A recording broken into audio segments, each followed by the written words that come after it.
Jesús pronto volverá al mundo con gran poder. Promesa nos dio y la cumplirá, su rostro podremos ver. En gloria y majestad vendrá nuestro Salvador. Pues señales por doquier anuncian al Señor. Muy pronto el Señor vendrá y el pueblo que le esperó del vil tentador librado será, por Cristo quien lo salvó. Sus hijos disfrutarán de Cristo la comunión y por siempre gozarán su eterna salvación. Del norte y del sur vendrán trofeos del Redentor. Las islas del mar sus joyas darán, que adornen al Salvador. Los santos con él irán las bodas a celebrar y por siempre gozarán en su feliz hogar.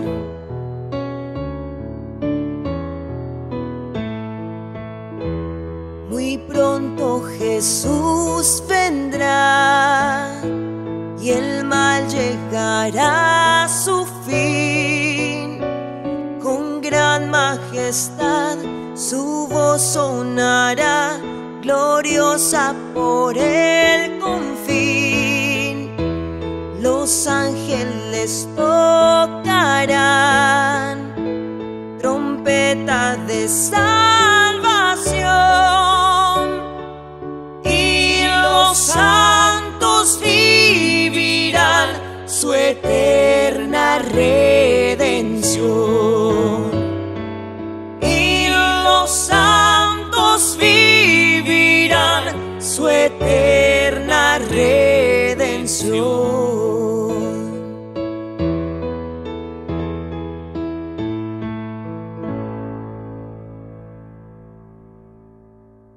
¿Conocéis la frase? En español tenemos una frase que dice: lo breve, si bueno...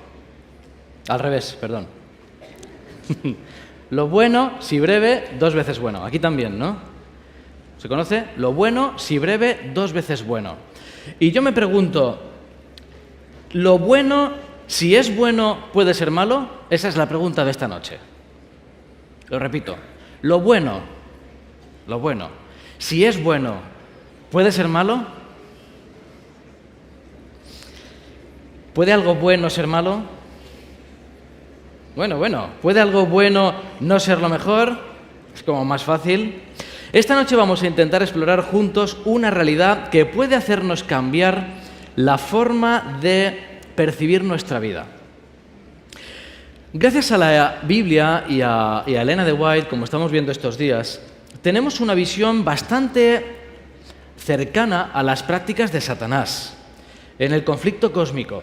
Sabemos cómo Satanás traza estrategias y si nos han sido reveladas, cómo el mundo de las tinieblas está dividido por zonas, cómo entre ellos los ángeles caídos no se quieren, se llevan mal. Imaginaos, hay luchas de poder entre ellos, no puede haber amistad en gente así, y que Satanás sigue siendo inteligente y poderoso. Si algo se nos ha revelado en el conflicto cósmico es que Satanás lo que le gusta y sabe hacer bien es complicarnos la vida. Disfruta viéndonos sufrir, viéndonos caer, llevando vidas mediocres, grises, viendo cómo estropeamos sueños preciosos con malas decisiones, viendo familias rotas, viendo proyectos rotos, viendo sueños rotos. Esta es la mayor ilusión de Satanás. Bien, algo que utiliza para alcanzar sus objetivos son las tentaciones. Y hoy vamos a hablar de tentaciones. En primer lugar, como hemos leído en el texto, no todas las tentaciones en nuestra vida son explícitamente de Satanás. En ocasiones, como nos ha dicho el texto de Santiago, cada uno es tentado cuando sus propios malos deseos lo arrastran y seducen. Así que en primera instancia no hace falta mirar muy lejos al mundo de las tinieblas. A Satanás le basta con que nosotros tengamos la naturaleza caída y nuestra propia creatividad. Eso es suficiente para meternos en muchos líos, en primera instancia. En segunda instancia, sí que es verdad que hay ocasiones en las que Satanás tienta de forma explícita. Nosotros podemos tener una relación estrecha con Jesús, podemos estar cerca de Dios y, sin embargo, tener una tentación bien fuerte que Satanás ponga en nuestras vidas, de cualquier tipo. Y a cada uno lo tienta por donde más le duele, que Satanás nos conoce muy bien. Es más, sabemos que nosotros incluso podemos ser instrumentos de Satanás para tentar a otros. Y esto es algo muy curioso que vemos en Mateo capítulo 16. Fijaos qué texto más curioso. Mateo 16, 21 al 23. Es una frase muy fuerte, de hecho es la frase más fuerte que Jesús soltó a uno de sus discípulos. Nos dice el versículo 21, desde entonces comenzó Jesús a declarar a sus discípulos que le era necesario ir a Jerusalén y padecer mucho de los ancianos, de los principales sacerdotes, de los escribas, y ser muerto, y resucitar al tercer día. Entonces Pedro, tomándolo aparte, comenzó a reconvenirle diciendo, Señor, ten compasión de ti. No dejes que esto te ocurra. En ninguna manera esto te acontezca. Pero él, volviéndose, dijo a Pedro, quítate de delante de mí, Satanás. Satanás, me eres tropiezo porque no pones la mira en las cosas de Dios sino en la de los hombres. Gracias a Elena White sabemos que esta frase iba dirigida al príncipe del mal, que era el autor del pensamiento. El pensamiento no surgió en Pedro, surgió en Satanás. Y lo puso en Pedro, y Pedro, discípulo escogido, fue capaz de ser tentación para Jesús, fue un instrumento. Y esto nos tiene que hacer pensar, para empezar, cuándo nosotros, o cómo nosotros podemos ser en ocasiones tentación para otros. Cuando decimos cosas hirientes, cuando somos chismosos, cuando manipulamos a los demás, podemos ser instrumentos del mal. Dicho esto, nos centramos en Jesús. Jesús fue objeto de todo tipo de tentaciones durante su vida. A veces hemos pensado que Jesús solo fue tentado con esas 3 famosas tentaciones. Y en realidad no fue así. Fueron muchísimas más tentaciones desde que nació. Y encima de estas 3 tentaciones pensamos que son tan sencillas como convierte esto en pan. No. Tírate del templo. No. Bueno, pues adórame. Que no, pesado. ¿Has terminado? Sí, bueno, vale, ya está. ¿Esas son tus tentaciones? Madre mía, qué fácil. Solo había que decir que no. No es tan complicado, ¿no? Decir que no a las 3 y punto. No sé si hemos entendido del todo cómo fueron esas tentaciones. Muy brevemente, Elena White nos comenta que para empezar Satanás vino disfrazado de ángel de luz. Satanás se hizo pasar por un mensajero de Dios que le decía, ya se ha terminado el ayuno. Y lo que le dijo es, mira, me han dicho que anda por ahí suelto un ángel caído. Claro, tú no tienes mucha pinta de ángel, no tienes mucha pinta de hijo de Dios. 40 días en el desierto, sin cambiarse de ropa, sin ducharse, sin comer. Jesús no tenía muy buena pinta. Así que el ángel, que era Satanás, se le acerca y dice, mira, entre nosotros, como anda por ahí un ángel caído, casi pareces que eres tú. Si te parece, hacemos un protocolo celestial para demostrarme que eres el Hijo de Dios, conviertes esto en pan y ya está, entre nosotros. Fue una tentación muy sutil. Y encima le dijo, si eres Hijo de Dios, y ahí metió la duda posible. Mañana veremos un poco más de la duda posible en Jesús, de si era o no era quien creía ser. La segunda tentación fue un poco parecida, Si te tiras de ahí, no te preocupes que Dios te va a cuidar. Y ya utiliza el texto bíblico, igual que Jesús se había defendido con el texto, pero la tercera fue tremenda. La tercera tentación, Satanás le dijo, mira, ya se quitó el disfraz, hagamos algo y lo resolvemos esto entre tú y yo. Se acabó el plan de salvación. Me rindo, son tuyos. Simplemente 3 segundos de rodillas. Tú 3 segundos te pones de rodillas, me adoras y no tienes que morir. Resolvemos esto. Toma, las llaves del planeta, todos tuyos, y yo no los quiero. De rodillas 3 segundos y resolvemos esto. Fueron tentaciones tremendas, esas 3, pero esas fueron 3 de muchísimas. Jesús fue tentado así constantemente. Dice Elena de White que Satanás no dejó de usar ningún medio en toda su vida para tentarlo.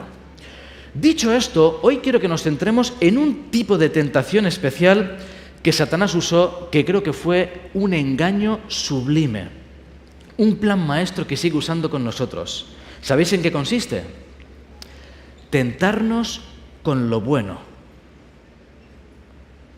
Tentarnos con lo bueno. Es una forma de engañar fascinante. Imaginaos, si habéis viajado en avión, los sistemas de seguridad, el escáner detectando ahí bombas y pistolas y de todo. Imaginaos que hubiese una forma de construir un arma con papel de la Biblia. Y alguien pasara la Biblia, muy bien, predicador, adelante, pase usted, y ahí dentro en el avión fuese capaz de con papel comprimirlo y impresora 3D y no sé qué, y construir un arma. Sería indetectable, sería el arma perfecta, nadie es capaz de detectarla. Bueno, pues esta propuesta de engaño de Satanás vais a ver que es indetectable. ¿En qué consiste? Nosotros llevamos tiempo en la Iglesia y al estar tiempo en la Iglesia estamos de alguna forma programados para defendernos. Estamos programados para identificar tentaciones normales, para resistir el mal. Por ejemplo, si estamos enfadados, antes de responder contamos hasta 10. 1, 2, 3, nos relajamos y ahí evitamos el insulto o el enfado o cualquier mal mayor. Idealmente somos capaces de controlarlo. Hemos escuchado, por ejemplo, cientos de veces la historia de José. Así que todos los chicos aquí, me imagino que sabéis lo que hay que hacer si algún día veis una mujer vestida de egipcia en ropas menores diciendo duerme conmigo. Aquí la clave es el disfraz de egipcia. Estamos programados, vemos una mujer disfrazada de egipcia en ropa interior que encima dice duerme conmigo, digo, esto es de manual. No, y me voy. Estamos diseñados para detectar este mal. Por ejemplo, si alguien nos ofrece tabaco, ¿quieres tabaco? Tabaco, y rápidamente surge nuestra mano. No, porque mi cuerpo es templo del Espíritu Santo. Y respondemos con esta frase, y es como que nos surge de forma espontánea. Si vemos un jamón, pues sabemos que no hay que morderlo. Esto está claro. No sé si alguien tiene tentaciones con morder un jamón. Yo recuerdo cuando vivía en Murcia hace mucho tiempo, mi vecino, que no era de la iglesia, jugaba mucho con él. Y recuerdo que en ocasiones estábamos jugando y decía, voy a merendar. Y se metía a una despensa mágica. Y en la despensa de repente abría una puerta y aparecía un jamón colgado en medio. Como sonaba la música, había humo debajo y había un jamón colgado. Y entraba con el cuchillo y cortaba el jamón lentamente y se lo metía en la boca. Y yo recuerdo que lo miraba como el fruto prohibido, y lo miraba alrededor y lo olía. Esto es un jamón, Superé la tentación y a partir de ahora, cuando veo un jamón, de verdad, no lo muerdo. No me cuesta no morder el jamón. Si vemos una cartera con dinero, alguien se deja una cartera con dinero, nos encanta ver la cartera y devolverla. Es más, cuanto más dinero tenga, mejor nos sentimos. Y luego viene la entrevista en Nuevo Tiempo, en Home Media, es como el pastor que devolvió la cartera, efectivamente, y contamos la experiencia, pues la vi, que tenía mucho dinero, pero le puse yo más dinero aún, en la cartera, y la entregué, y hacemos la foto ahí con la cartera. Estas tentaciones ya las hemos superado, o sea, que robar, que jamón, que mujeres disfrazadas de egipcias, esto está superado. Somos, lo que yo digo, ninjas del bien. Ninjas del bien, expertos en detectar tentaciones tradicionales. Pero, ¿y si hacemos todo bien? Y ahí va el pensamiento de esta noche. ¿Puede ser eso un problema? ¿Qué pasa cuando en nuestra vida pasamos el escáner y sale todo en orden? Ninguna anomalía, ninguna amenaza detectada. ¿Cómo detectar el mal si resulta que el peligro está en el bien? Fijaos, la tentación que Satanás le puso a Jesús está reflejada en el capítulo 53 del Deseo de todas las gentes, una vez más. Brevemente aparece en Lucas, dice, cuando se cumplió el tiempo en que él había de ser recibido arriba, afirmó su rostro para ir a Jerusalén. ¿Por qué nos dice que afirmó su rostro? Porque ahí hubo una tentación. ¿En qué consistió? Satanás estaba listo para premiar con sus tentaciones al Hijo del Hombre. Ahí va, pero Satanás con una tentación especial. ¿Por qué iría ahora a Jerusalén a una muerte segura? Primer pensamiento. En todo su derredor había almas hambrientas del pan de vida. Por todas partes había dolientes que aguardaban su palabra sanadora. La obra que había de realizarse mediante el Evangelio de su gracia solo había comenzado y él estaba lleno de vigor, en la flor de su virilidad. Atención al pensamiento. ¿Por qué no se dirigiría hacia los vastos campos del mundo con las palabras de su gracia y el toque de su poder curativo? ¿Por qué no apropiarse del gozo de impartir luz y alegría a esos entenebrecidos y apenados millones? ¿Por qué dejar la siega de esas multitudes a sus discípulos, tan faltos de fe, tan tardos de entendimiento, tan lentos para obrar? ¿Por qué enfrentar la muerte ahora y dejar la obra recién iniciada? El enemigo que había hecho frente a Cristo en el desierto lo asaltó ahora con fuerza y sutiles tentaciones. Si Jesús hubiese cedido por un momento, si hubiera cambiado su conducta en lo mínimo para salvarse, los agentes de Satanás habrían triunfado y el mundo se hubiese perdido. Satanás cambió su estrategia y entró a la tentación 2.0. Una tentación diferente, la tentación con lo bueno. Fijaos, atento a los pensamientos, me pregunto yo, ¿quedaba gente por sanar en la tierra? ¿Sí o no? Sí. ¿Era bueno sanar? Sí. ¿Era bueno predicar? Sí. ¿Era bueno impartir luz y alegría? Sí. ¿Lo hacía Jesús mejor que nadie? Sí, sí, sí, todo sí. Satanás le dijo un montón, pero oye, sigue, si lo haces muy bien. Sigue predicando, tú sigue enseñando, sigue sanando, no hay nadie que sane como tú. ¿Era lo mejor en esa ocasión? No. Todo eran cosas buenas, pero le desviaban de su verdadera misión.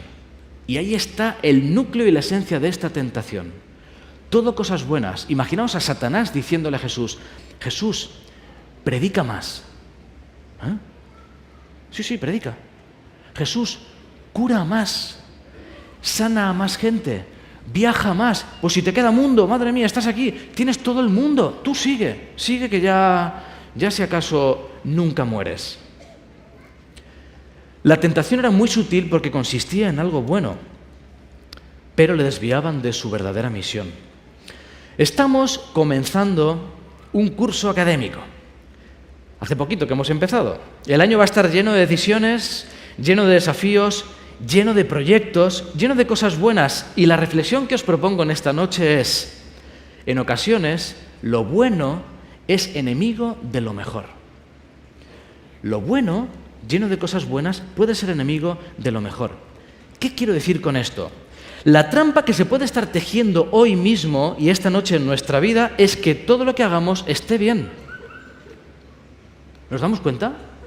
Que todo lo que hagamos esté bien. Es más, que no haya nada malo en nuestra vida. Pero ¿y si Satanás hubiese hackeado el sistema y se hubiese colado entre las cosas buenas? Os voy a poner un ejemplo. Imaginemos este día. Un día cualquiera en Montemorelos. Me levanto a las 5 de la mañana como los medallones, para empezar. Hago oración, hago ejercicio, desayuno pan integral y leche de soja. Voy a clase, escucho toda la clase, no uso el celular en clase, que esto es complejísimo, ¿verdad? Pues no lo uso. Saco buenas notas, voy a comer, disfruto la comida del comedor, me lo como todo.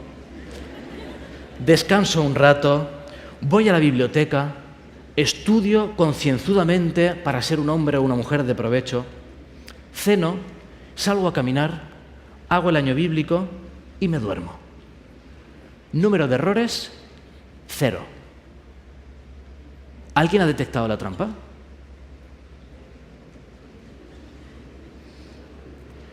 Número de errores, 0. ¿Sabéis? Cada uno puede variar las circunstancias como se le antoje, pero la idea es la misma. Un día perfecto, Un día sin errores, ¿puedo eso ser un problema? El peligro en un día así es que ocurran dos cosas. Fijaos, una, que lo bueno lo usemos mal. Y dos, que lo bueno nos impida desarrollar nuestra misión, convertirnos en nuestra mejor versión. Por ejemplo, vamos a meternos en harina, que decimos en España. En harina de maíz, diréis aquí, ¿eh? En primer lugar, ¿y si el principal problema de tu vida fuese leer la Biblia? ¿Y si el principal problema fuese leer la Biblia? Por ejemplo, siempre insistimos en que hay que leer la Biblia, ¿no? Esto es un... Por favor, si nadie dice eso, tenemos que leer la Biblia. Pero ¿y si leer la Biblia fuese la trampa? ¿Y si leer la Biblia fuese parte del problema? ¿No sería un plan maestro? ¿No sería un engaño sutil? Imaginemos que alguien le dice a Satanás, mi general, sí, Dani se ha propuesto leer la Biblia. Muy bien. Asegúrate de que la lea como tú y yo sabemos. Marchando el plan, lectura bíblica. ¿Cómo se puede leer la Biblia de forma que sea una trampa? Por ejemplo, leer la Biblia como si fuese un libro mágico. ¿Un libro mágico? Como si hubiese algún poder especial en las páginas, en los textos del libro. Hay muchas personas que tienen la Biblia abierta en el salón de casa, ahí apoyado, ¿verdad? ¿Por qué lo tienen? Por la sensación de que, aparte de que puede quedar bien y es bonito estéticamente, porque protege. Uy, esto es una noción supersticiosa. Percibir que la Biblia abierta puede proteger algo. En ocasiones leemos la Biblia como si hubiese un fin en sí mismo simplemente en estar delante de la Biblia, como si hubiese una radiación especial, una radiación de proverbios. Como si hubiese un poder mágico especial solo por decir, voy a leer la Biblia. Y hay como algo que nos transforma. En realidad no es así. Pregunto, ¿es bueno hacer el año bíblico? Es bueno en la medida en la que te expone a leer textos de la Biblia que quizá nunca habías leído. Es una propuesta de lectura sistemática de la Biblia. Pero no es buen método en la medida en que te obliga a leer un número determinado de pasajes, versículos o capítulos que puedes leer rápidamente y por cumplir, y que no te encuentres con el Dios de la Biblia. ¿Me entendéis? Podemos sentarnos delante de la Biblia a volar por palabras que no entendemos con el fin simplemente de decir he leído la Biblia. Pero puede ser la peor forma de comenzar el día. Ojo, ¿por qué? Porque encima creemos que lo estamos haciendo bien. Es como pelar una manzana cada mañana. Voy a pelar una manzana cada mañana. Y me ha dicho el médico que es buena. Pelo la manzana y no me la como. ¿Qué sentido tendría pelar una manzana cada mañana y tenemos la habitación llena de peladura de manzana y no nos comemos la manzana? En ocasiones podemos sentarnos a leer la Biblia y no comérnosla. ¿Sabéis? Hay una frase que le dice Felipe el eunuco cuando estaba leyendo, oye, ¿tú entiendes lo que lees? Yo, ni idea, estoy aquí leyendo, no sé ni lo que leo. Bueno, pues ya te lo explico yo.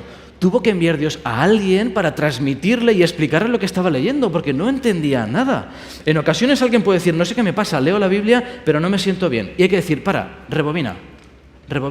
En ocasiones leo la Biblia, pero para. ¿Cómo la lees? ¿Cómo la lees? ¿Entiendes lo que lees? No hay nada bueno en leer las palabras de estas páginas, sentarme a leer las palabras de estas páginas si no las entiendo. Conozco un montón de eruditos bíblicos que se saben la Biblia de memoria en los textos originales, que han escrito 30 libros y 200 artículos y ¿sabéis qué? No se han encontrado con el Dios de la Biblia, estudiando la Biblia cada día durante 50 años. Leer la Biblia es bueno, es necesario y es imprescindible si se hace bien, pidiendo la dirección del Espíritu Santo. Nos dice Elena White comparando pasaje con pasaje, viendo qué es lo que dice para mí, qué es lo que Dios ha escrito ahí para mí. Y leemos un versículo y si no lo entendemos lo leemos de nuevo y podemos disfrutar de una lectura de un versículo que sea maravilloso, que nos transforme, que nos golpee, que sea el versículo de nuestra vida. Y en ocasiones podemos leer 2 capítulos enteros rápido y no nos ha servido de nada. Luego, ojo con transmitir la idea que os quiero transmitir. Quiero que se entienda bien y quiero asegurarme. En ocasiones creemos que por el mero hecho de sentarnos a leer este libro hay algo bueno, y puede ser que sea una trampa. Que pensemos que ya hemos leído la Biblia y no hemos encontrado a Dios en sus páginas. Segundo problema, ¿y si el problema fuese la oración? La oración, ¿os imagináis la trampa perfecta de Satanás? ¿Hackear el sistema y que el problema fuese la Biblia y la oración? ¿Cuántas formas erróneas hay de orar? Orar repitiendo, orar sin sentido, orar rápido, orar sin imaginar a quién estás orando, orar al techo por la mañana simplemente por cumplir.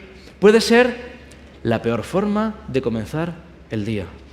Hay un versículo muy revelador en Lucas 18, versículos 9 en adelante, donde nos presenta este peligro.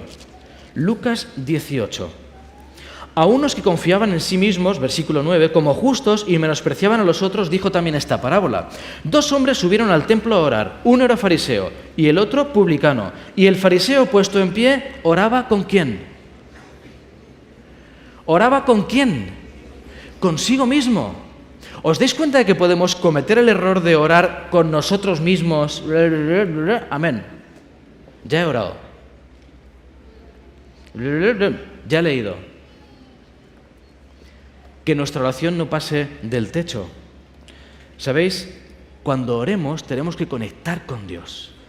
Tenemos que dedicar un tiempo especial a solas con Dios. Encontrar nuestro lugar de oración, la habitación de oración, que dice por ahí una película, ¿verdad? La habitación de oración. Programar un tiempo simplemente para quedar a solas con Él. Conectar con Bluetooth con el cielo. Y cuando se da esa conexión hay transmisión de datos. Hay que imaginarnos a Dios, hay que hablar con Él, hay que disfrutarlo en silencio. Eso es la oración, que es el aliento del alma. Pero hay otras formas de orar que nos hacen daño. ¿Y si el mayor problema de tu vida o la trampa de Satanás fuese una vocación mal comprendida? Uy, ¿es bueno estudiar teología como típica vocación clásica? Depende. ¿Por qué quiere estudiar teología? ¿Sabéis? Hay gente que estudia teología como única respuesta posible a una oración, a un llamado o a un descubrimiento del Evangelio. Dios lo ha hecho todo por ti, ¿qué puedes hacer tú por Él? Pues teología, ¿no? Digo yo, a ver, teología. A ver, ¿cómo es esto? Teología, ¿no? Por aquí. Pues teología, ¿eh? Os lo digo con conocimiento de causa. Con conocimiento de causa, por conversaciones con algunos chicos. Creen que la única forma de servir a Dios en el mundo es ser pastor. Y no hay un llamado real. Hay una confusión de un campamento de, bueno, pues teología. Pero aplicando esto a otras áreas de vuestra vida, medicina, o contador, o músico, o maestro, a ver si una vocación malentendida puede ser un problema. Todo tiene que ver con tu motivación real. ¿Por qué quieres hacer eso? ¿Por qué? ¿Puede ser bueno ser misionero? Depende. ¿Por qué quieres ser misionero? ¿Por qué? Ser misionero te da tiempo para pensar, para relacionarte con Dios, conocer nuevas culturas, conocer otras necesidades, depender de Dios más que nunca, servirle donde es necesario, perfecto. Pero ¿y si la motivación es errónea? Por el glamour de ser misionero, por la entrevista, para huir de un problema, para imponer tus creencias a otros, para ponerlo en el currículum. Ojo, que alguien puede ir de misionero por los motivos equivocados, como hablábamos el lunes, por ejemplo. Hay muchos ejemplos, y esta es la idea que quiero transmitir, muchos ejemplos de cosas buenas que pueden ser la trampa. Las cosas buenas pueden ser la trampa y son indetectables. La alimentación, la iglesia, un cargo, el trabajo, la teología, una relación con alguien, son un verdadero peligro y constituyen la tentación maestra de Satanás. Tentarnos con lo bueno. El segundo problema que comentábamos es hacerlo todo bien. Pero que eso esté impidiendo que te conviertas, ojo a la expresión, en la mejor versión de ti mismo. Que estés cumpliendo tu verdadera misión. En otras palabras, que tus días vayan transcurriendo uno tras otro sin hacer nada mal. Y sin embargo, que escogiendo lo bueno, no estés haciendo algo mejor. Quizá te falta por descubrir lo que llama Ken Robinson tu elemento. ¿Qué es tu elemento? Tu elemento es aquello que harías el resto de tu vida aunque no te pagaran. Algo en lo que eres bueno, algo que te llena de energía. Eso que es tu elemento es el regalo que Dios te ha dado para que le sirvas. Ahí es cuando ocurre la magia de que el talento se convierte en don. Un talento regalado por Dios lo pones en manos de Dios y se convierte en un don espiritual para el servicio a Dios. ¿Sabes la cantidad de lugares que hay por descubrir? Disciplinas por conquistar, grupos por alcanzar. ¿Cómo va a llegar el mensaje adventista al mundo de la moda? A los políticos, a la NASA, a la ONU, a Tesla, a Google, a los pozos petrolíferos de Qatar. ¿Cómo va a llegar? Pregunta al corazón, ¿de verdad crees que lo mejor que puedes hacer con tu vida este año es no hacer nada malo? ¿En eso consiste la vida? ¿En no cometer errores? Si nuestro objetivo fuese no hacer nada malo, siempre pongo el mismo ejemplo a mis alumnos. La mejor opción sería la siguiente. Imaginaos que alguien se bautiza y a continuación sale del agua y se lo llevan en ambulancia a cuidados intensivos. Y allí lo duermen, dormido, hasta que venga Jesús. 0 errores, 0 pecados. Imaginaos, incluso podíamos ponerlo como una visita guiada, ahí por el Hospital La Carlota. El hombre que no peca. Entonces pasaría la gente y aparece un cristal y es como, caray, qué bien, ¿eh? ¿Cuánto lleva? Pues lleva ya 8 meses sin pecar, ¿eh? Está batiendo un récord. 8 meses sin pecar.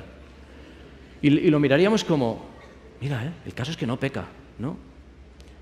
Tampoco hace nada más, ¿verdad? No, parece que no, pero el caso es que no peca. Pues habrá que hacer algo, ¿no? Yo qué sé, lo ordenamos, pastor, o algo. Está sin pecar tanto tiempo. Sería un problema, ¿no? Pero fijaos, es reducción al absurdo. Si solo consiste en no hacer cosas malas, oye, ya está.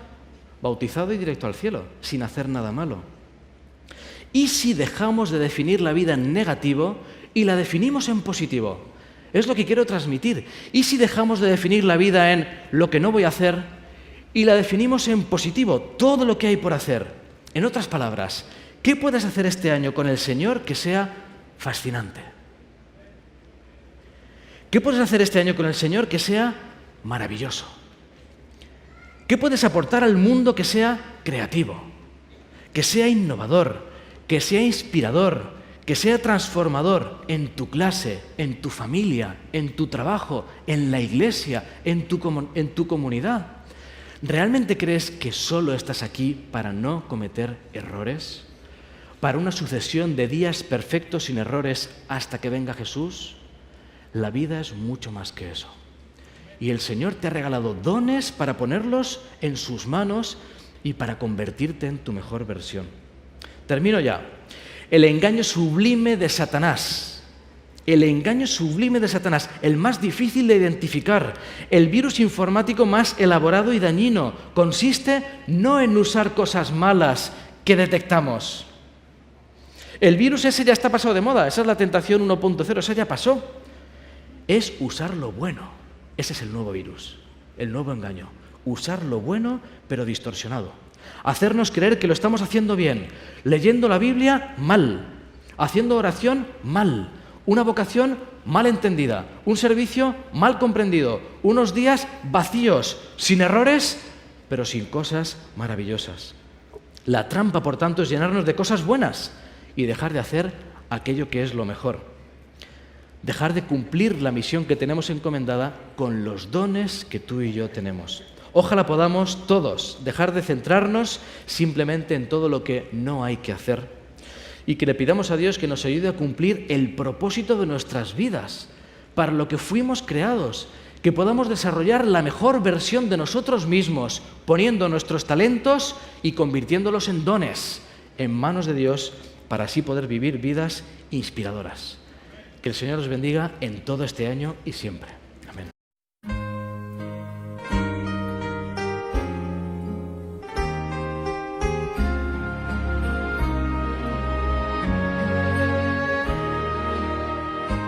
Vengo a ti, Jesús, quiero renovar mi ser con el gran amor que encontré en ti. Yo sé que todo el mal están se terminarán por tu gracia y amor.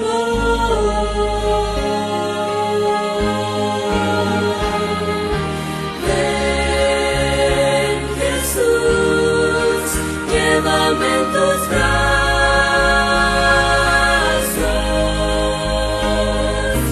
Quiero estar siempre junto a ti.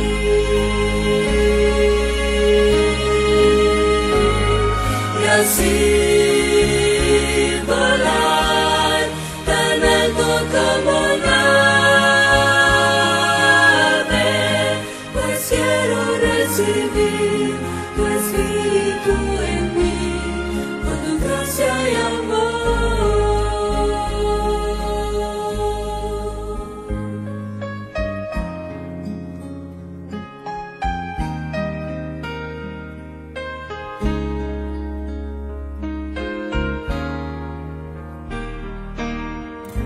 Con mis ojos hoy quiero contemplar tu faz, conocer tu amor y crecer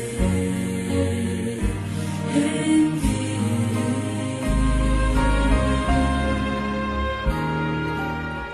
Renueva mi pensar, enséñame de tu verdad cada día más,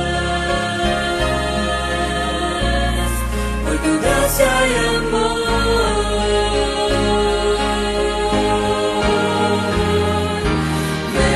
Ven, Jesús, llévame en tus brazos.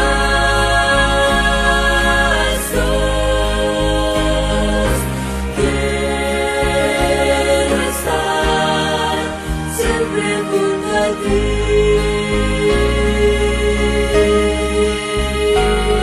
Y así volar tan alto como nave, pues quiero recibir tu espíritu en mí, por tu gracia y amor.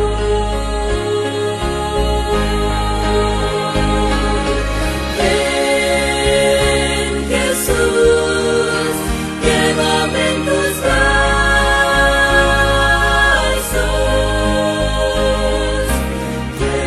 Quiero estar siempre junto a ti.